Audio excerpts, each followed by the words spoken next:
You're on your journey to find your voice. We're here today with Eric.sauve, the Chief of Product and UX at Speebly. Eric, welcome to the show.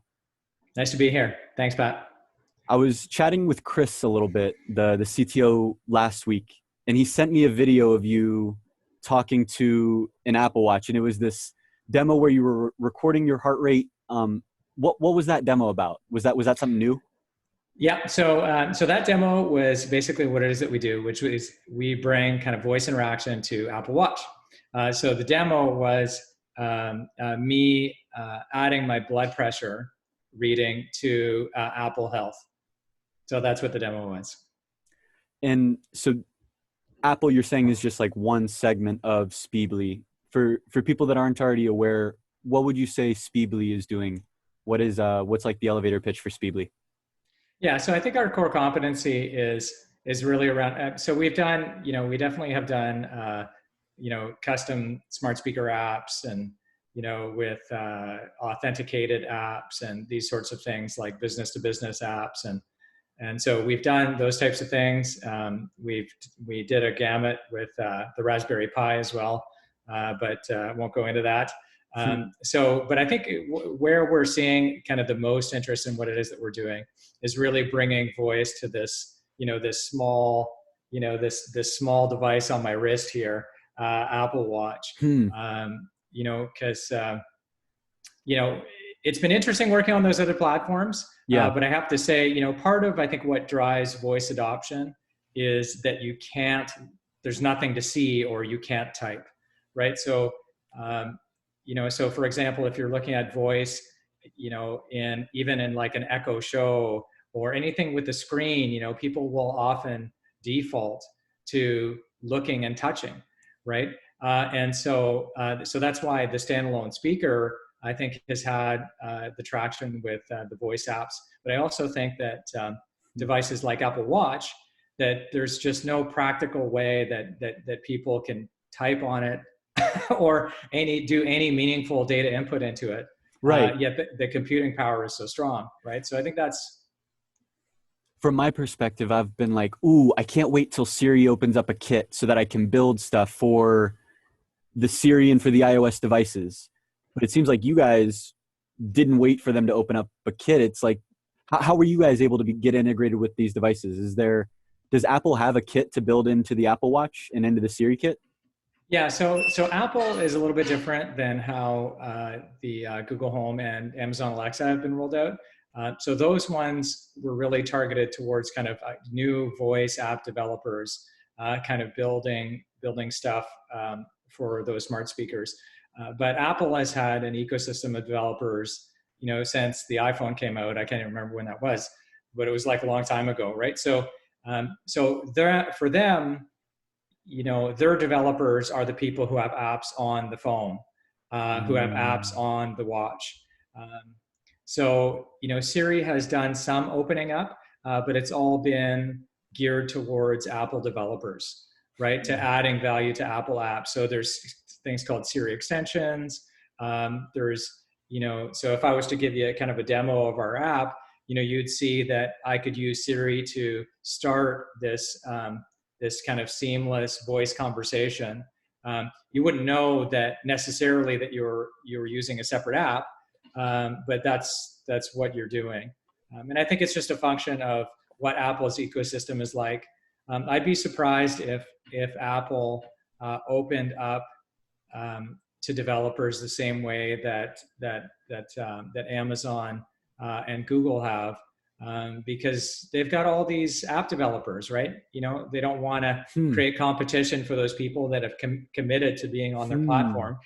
Interesting. So you don't think they'll open up. You think that their whole play is, we've already built a strong community of developers. Why mess with something that's not broken and try to disrupt our developer pool? I think so. It's difficult to know if that's exactly what's going to happen, but they want, like, Apple isn't Apple Home or whatever they call it, HomePod, right? Apple is primarily phones, Mac, watches, and just a itty bitty bit of HomePod, right? Yes. So they're really thinking about how can we make life better for those people who have those app developers that are committed to the phone, to the watch. So I think the innovations that are going to happen around Siri and that have happened in the last 2 releases basically make it so that you can have more value, you can add more value, you can have more access to Siri users if you're on those devices. So I think it's going to stay app-centric for Apple just for that reason. I'm curious, why Apple? Like, what are your thoughts on the Apple ecosystem as compared to Google and Amazon? There's a lot of people are narrowing down on the Alexa side, other people Google. I'm talking to Chad Oda tomorrow, who's focusing on the Microsoft stack. Yeah. I think Speebly is the first company I'm talking to that's really, it seems like, focusing on the Apple ecosystem. Why do you think that's important for voice? Like, why is this the niche? Yeah, well, I think it's the niche because there's 50 million plus watches out there. Mm-hmm. I mean, it's a simple kind of story, right? Like, there's not a lot of complexity to why we focused on it, which is there's 50 million watches. They're high value customers. There's basically no screen on it, and there's a mic and a speaker. Like, it's the best possible scenario I think that a voice developer could face is that type of market. What were those numbers again around the Apple Watch? Because I think those are really important, and I missed it the first couple times you said it. Yeah, so here's a couple of interesting little facts. Okay, so there was a report put out by Edison, I think a couple of days ago. I think most people saw that, and everyone's like, oh, commenting on 24% of U.S. households have a smart speaker.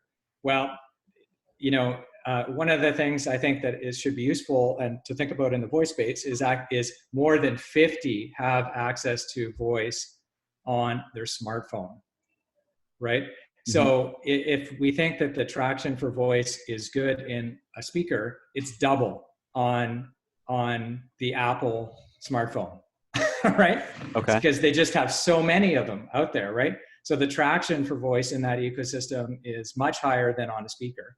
And then, so a couple of other things, so we focused mostly on watch, although we have an SDK that developers can integrate into their apps to create a voice experience. So we're working with companies that want to add voice capability to like a driver delivery app, as for example, so that when people are driving, that they don't take their hands off the wheel to interact with their enterprise data. Mm-hmm. I think the watch is interesting because 50 million people installed or plus 50 million plus users. Apple owns the smartwatch space, so they own more than 50% of all the smartwatch purchases. Over 50%? Over 50%, so it's massive. It's also something that is really integrated into people's lives, right? So like people check their watches 80 times a day. Okay, they check their watches for 80 times a day. So this is a device that is really in people's lives, right? And so it creates all these interesting opportunities. And I'll get to one that we're working on in a second. And then back to the fact that there's just there's no screen. And there's a speaker and a mic, so it makes it pretty easy, And I want to talk about this more later, but it feels like you've really latched onto this wave of ambient computing. Like, people already have bought into the Apple ecosystem. They're already comfortable surrounding themselves with these devices. They're checking 80 times a day. They're checking their watches. Yeah. Not many people are talking about these numbers and capabilities in terms of Siri and the Apple Watch. So this is what you guys are doing with Speebly is super interesting. So you were going to talk about a use case that you guys are building. Yeah. So one thing about one of the other things on the watch are that it's always on people, right? Mm-hmm. So as a result, there are certain use cases that work really well, right? So one of them that we're working on is a hand washing app, right? So that's just a simple example. And there's a couple of things that makes that cool. One is that no one washes their hands with their phone on them, right? Because it'll get wet. People wash their hands with their watch, and the watch has an accelerometer in it. So you can tell when they started and stopped washing their hands, and you can tell them to keep washing if they've stopped it. Whoa. And do you, as a third-party developer, have access to that accelerometer data? Yeah, exactly. Whoa. So that's one kind of simple example, but it also extends to other examples around. So when people have fallen and they can't get up, right? When people are there's a whole bunch of things that you can tell, and also you can save a lot of those things to Apple Health, right? So one of the big drivers for people to buy these watches are people who care about their health, right? So they're sporty people, but they're also people who are kind of tracking their health in one way or another, and they're using Apple Health to kind of catalog all that stuff and then send spreadsheets to their doctors. So there's also a whole bunch of really interesting use cases around that, because voice is really good for certain demographics, maybe it's more difficult to type, or it's more tedious to type. So there's a whole bunch of really interesting use cases in health that we can use the sensors in. That we can just get people to talk, to interact with it, but we can leverage the sensors, and we can make those experiences a lot easier. Like the current version of the Apple Watch also has like an electrocardiogram on it, and it's going to come out with, I'm sure, like blood oxidation level, which is kind of a COVID story, because that's one of the ways that people know whether or not they might be at risk of serious disease with COVID when their oxygen levels drop low. Speaking of, so one of the things after COVID-19, after this pandemic, you're talking blood oxidation level, going to be a more important stat to track. Yeah. For the rest of kind of the world, there's going to be a big shift.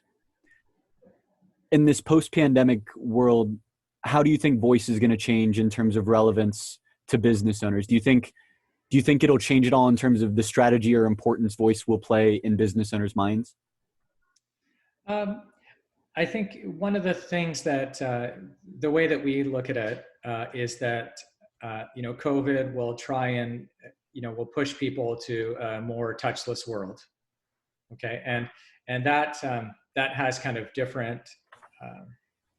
It's different for different devices. But for sure, one of the things, I don't know if you've kind of been in this scenario, but so when you go shopping, right? Like the whole thing is don't touch anything.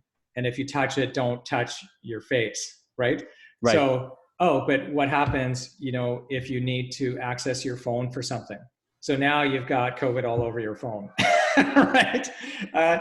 So I think that's one of the things as well, that I think where the watch is particularly interesting, and voice on the watch is particularly interesting, is that you can kind of do certain interactions with it using your voice, and you don't have to touch it, right? You don't have to pull it out of your pocket. You don't have to look at it. You don't have to swipe it. You don't have to tap it a bunch of times.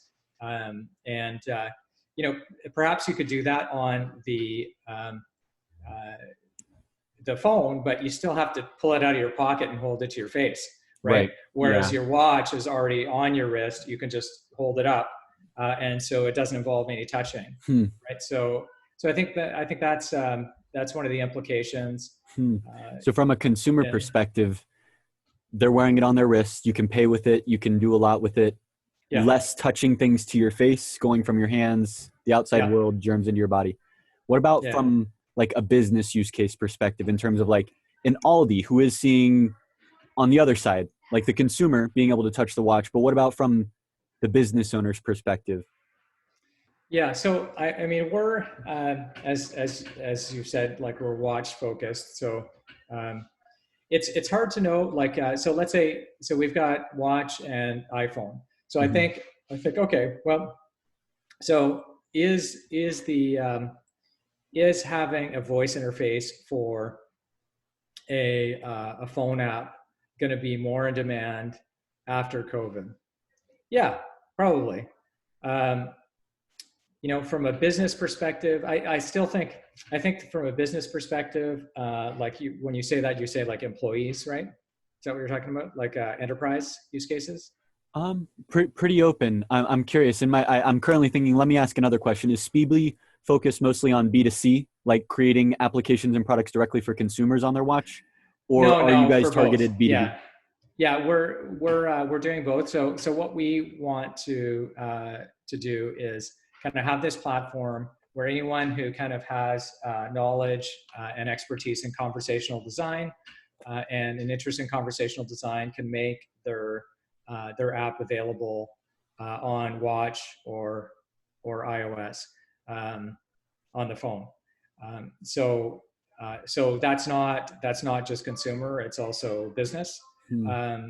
So for the example I gave you before around, kind of like a driver app, where people want to be able to talk to their enterprise data without taking their hands or their eyes off the wheel. So I kind of feel like that's still going to be the case. So I'm not really sure. I think from an enterprise perspective, I kind of feel like my gut is that it's not going to change very much, but I think from a consumer perspective, it's going to change a ton. Like it's, people are going to be like, okay, how do I get in and out of this place and get in and out of my transactions without putting myself personally at risk? I think that's going to be kind of more the story.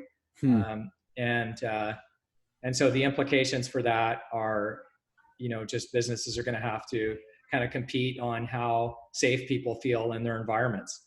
If it's a non-digital environment, but if you have the choice between two stores you go to, one that seems to do a really good job at keeping people safe and the other one that doesn't, I think that's going to be kind of one of the vectors of competition that's going to crop up. And your team is based out of Canada, right? Yeah. Is it the Montreal area? Yeah, kind of. We're about 2 hours from Montreal. We're in Ottawa, which is the capital city of Canada. How has the response been from this pandemic in Canada as opposed to the United States? Like, I drive around when I do leave my house to go get groceries. I see how Ohio acts because I'm based out of Columbus, Ohio, and I hear from my friends a lot of the US, but I feel like I'm pretty blind to kind of other countries. So I'm just curious, how has the day-to-day reaction been from this pandemic? Are you guys still on lockdown on Cinco de Mayo, May 5th? Yeah, we're super locked down. On May the 4th be with you. Yeah. And Cinco de Mayo. So our schools are going to be closed for, till the end of May. I think everything's going to be closed for a while over here. Canadians are maybe a little bit more conservative than Americans. And so there isn't this, we haven't yet had any rallies of people like deciding that they want to open things up. Mm-hmm. I think Canada will probably end up having a more conservative approach to it. Like we haven't even approved, so Canada is one of the places that sells those tests that are being used in America to see if you have COVID. Oh. And the Canadian government won't let them be sold in Canada because the government and that company say that they're only reliable 50% of the time. So they don't want they don't want people to get the test. Oh, wow. Think that they had it or don't have it, and 1 out of 2 times it's wrong, and then act accordingly. That's such an interesting perspective. Yes. So that's what it is. Yes, we have tests. These are awesome. And I know. So they're all being sold to America. And meanwhile, the CEO of this company is saying, okay, well, we'll make a Canadian version that'll be more dependable by, sometime in the summer. Okay. So at least they're working on it. Yeah. So I think you guys are only the second voice company I've talked to out of Canada. I'm thinking real quick. The only other one has been Dr. Terry Fisher, if you're familiar with the voice in Canada.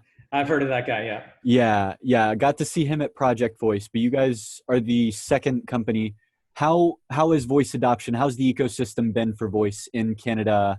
Would you say that it's very welcome there? Are people willing to adopt these voice technologies? Or like a lot of the people I talk to, they have a lot of privacy concerns or honestly a lot of privacy concerns around voice.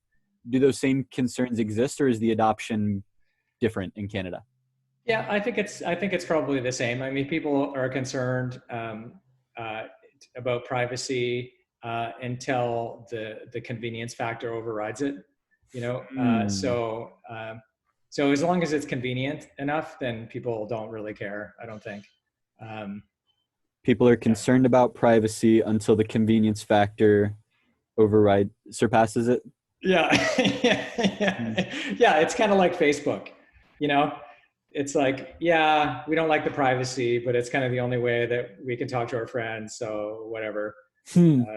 Yeah. So I kind of feel like I feel like that's the case.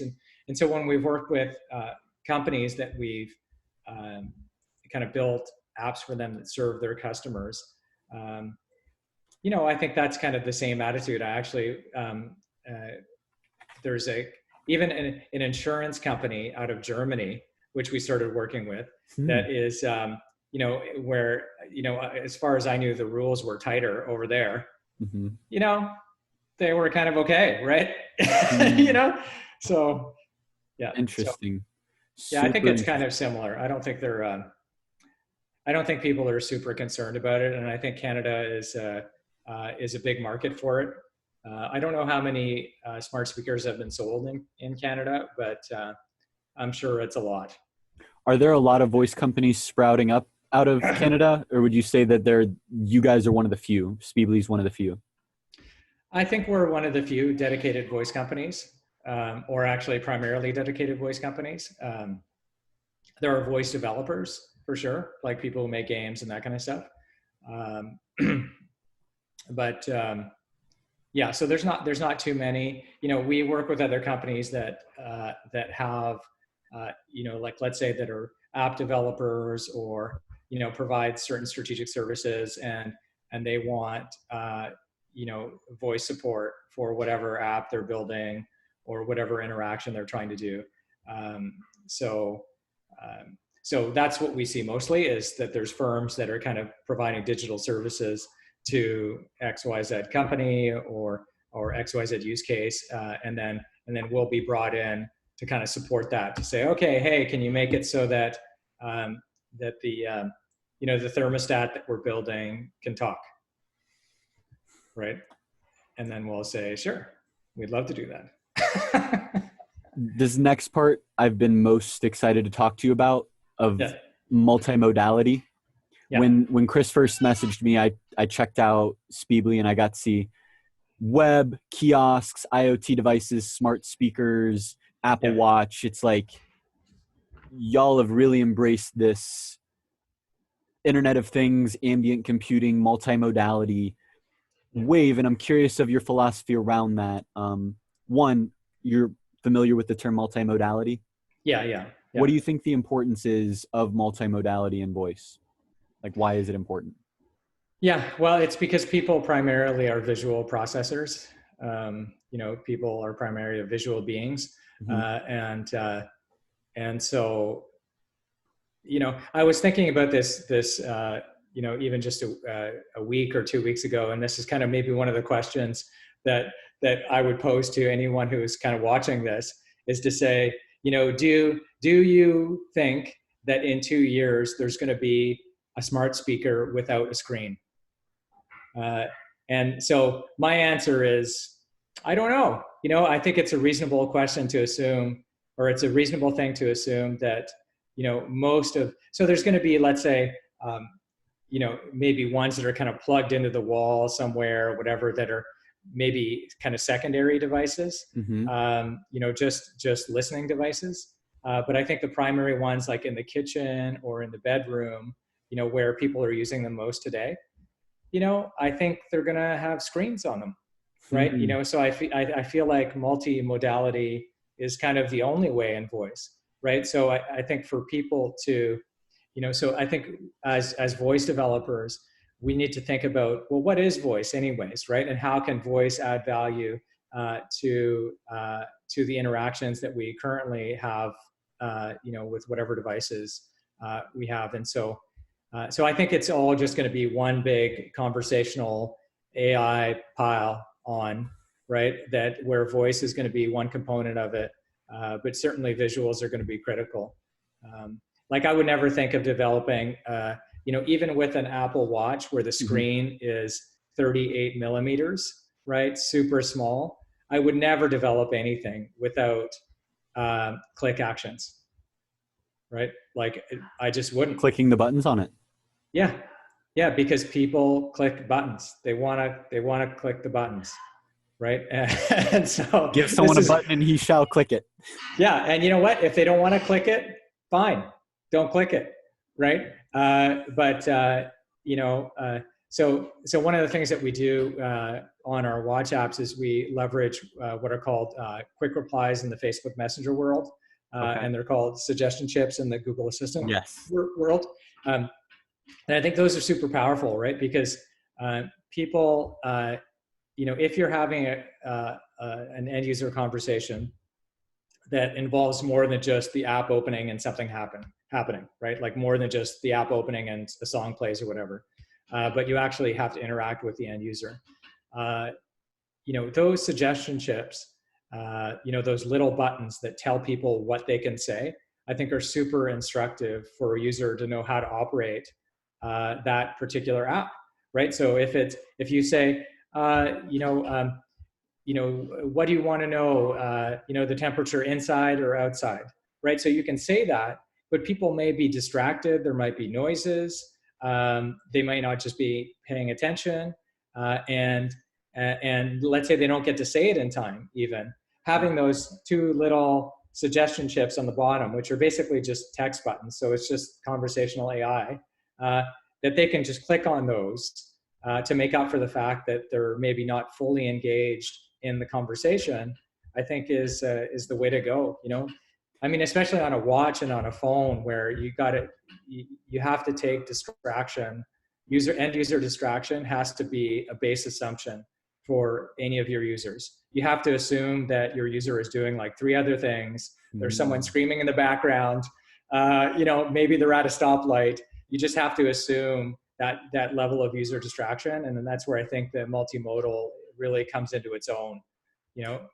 We got to account for the end user distraction, that the end user will be called to multiple different points of stimuli. And you guys have obviously prioritized this watch as you think it's going to be a killer modality.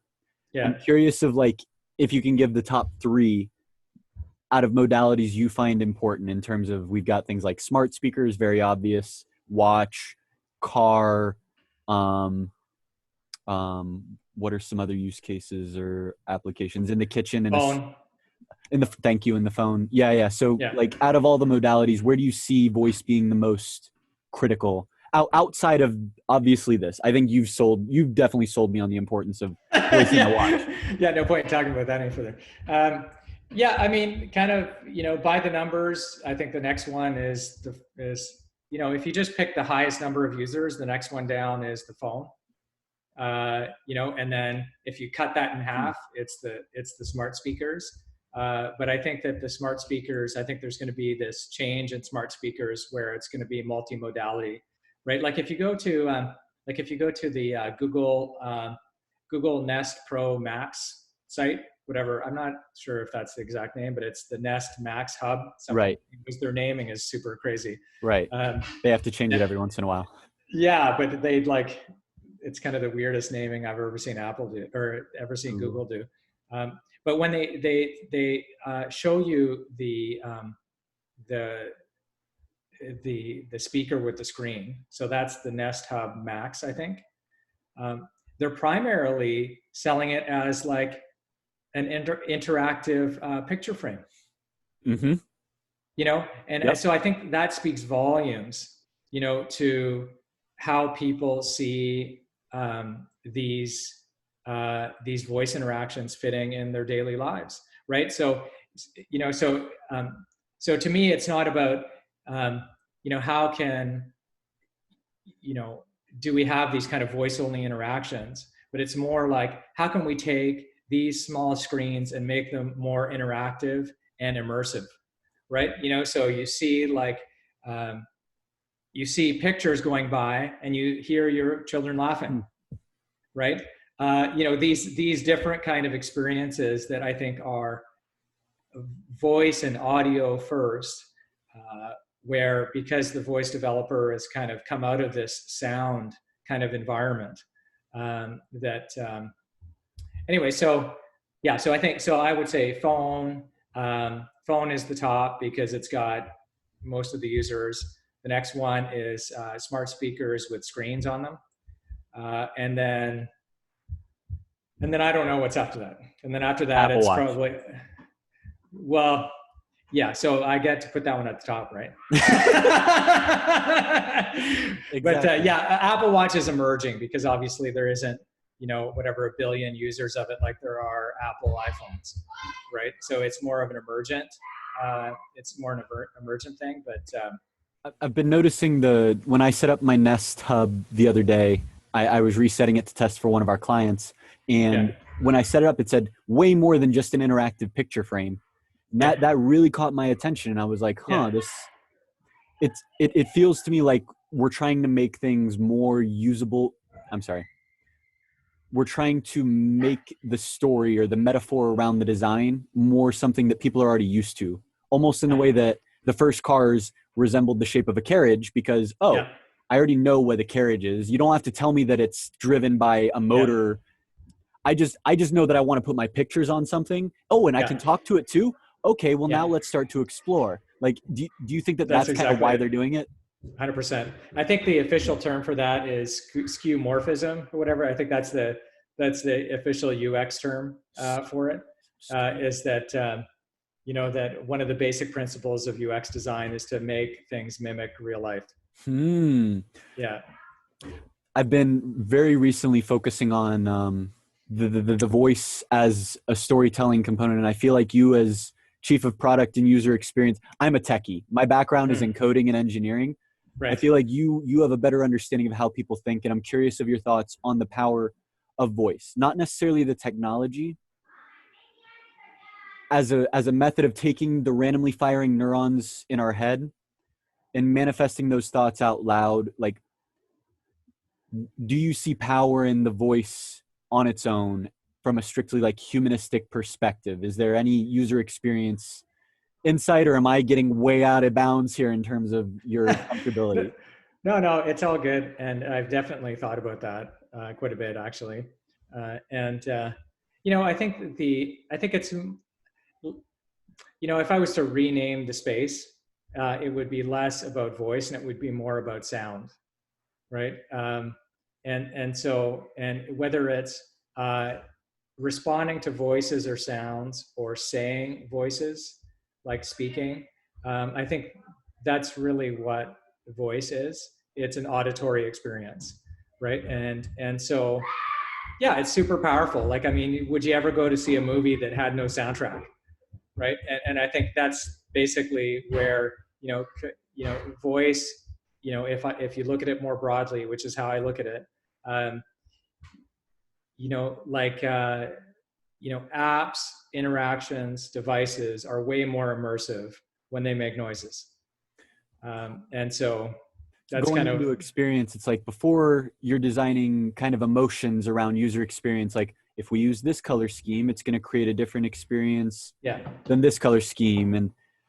But now, especially me, I'm someone that gets very excited, and you'll hear my words start to pick up and you'll hear me talk faster and faster. And it's like, I know that by speaking faster, I'm conveying that emotion to the listener. I know that you watching this, your heart rate picked up just a little bit because of that delivery. Yeah. And that's what it's all about. Do you have any insights on how people can be mindful when creating these audio, let's not call it voice, these audio experiences, some kind of like, I don't know, any tools in your belt that you could bring out in terms of how people can be more mindful of using audio and creating audio experiences? Yeah, well, I think, I mean, I've got a whole list of them. But I think the kind of most useful thing is just to think about it as a whole audio experience, not just voice. And some of that really shows through when, like, if you look at, so I recently did kind of a study on the top apps it's a little bit of audio in my house. on the top voice apps in the Alexa store. So I went and I counted all the apps that had all the ratings, and I took the top ones, and I went through them all to see what kind of experiences they had that drove those high ratings. Mm-hmm. And you know, it was a really interesting experience, right? Like, you know, to kind of go through that and all the lessons learned around it. And, you know, some of the voice apps, you know, we talk about it as a voice, as a, you know, kind of a voice market. But there's a lot of apps out there that are top rated apps that for all intents and purposes don't have any voice interaction. You know, they're just, hey, Alexa, open up XYZ app, and it just starts playing whatever that app does. Right? So sleep sounds, ambient noises. Yeah, and so I think it's really important to think, okay, well, if there's actually no real interaction on behalf of the user other than waking the app, then what is voice anyways, right? And I think the answer to that is it's an audio experience, right? That's why it's interesting. That's why people like it. Do you think this is a temporary thing for Alexa? Because some of our clients have had us build these, and we're seeing these sleep sound, ambient noises getting thousands of users a day. And it's like, whoa, when some of our other clients are building out like full conversations, like you're talking about, back and forth, turn-based, and doing voiceover. But then like the simple ones are getting thousands of users. Do you think it's a temporary thing because these are so simple, they're successful? Like the Zippo lighters on the iPhone or the shotgun on the iPhone, they were super simple apps, didn't do anything, but like I played with those back in 2009, 2010. And but eventually now I'm doing my banking on my phone after playing with those simple apps. Do you think it's a similar trend, or do you think like there's a bigger signal that we need to see when it comes to the success of these ambient noises and sleep sounds and very simple non-conversational audio experiences? Well, I think it's really difficult to support complex interactions with voice only. Just because it's difficult for the user to know what their options are. You know, so if your app can do 10 things, it's hard for them to know that that's true, right? Unless they kind of read the app page or something like that.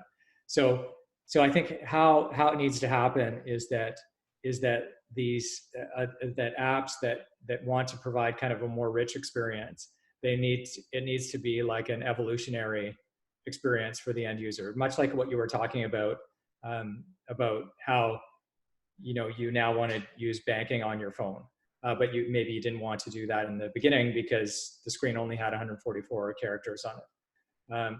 So this is, I think, one of the lessons, which is when people want to try and drive a higher level of engagement with their app, whether it's through them paying for it like a subscription or them using other features, right? There has to be this kind of like almost like a farming approach to end user management. Like you kind of get them in with something that's simple that they can use all the time, really easy, and then you slowly start introducing things that make the experience more broad, more rich, that serve other values that they might have, right? So, but having said that, I think that's probably the rule of thumb for any app or any website or anything that people want to try and convince people of.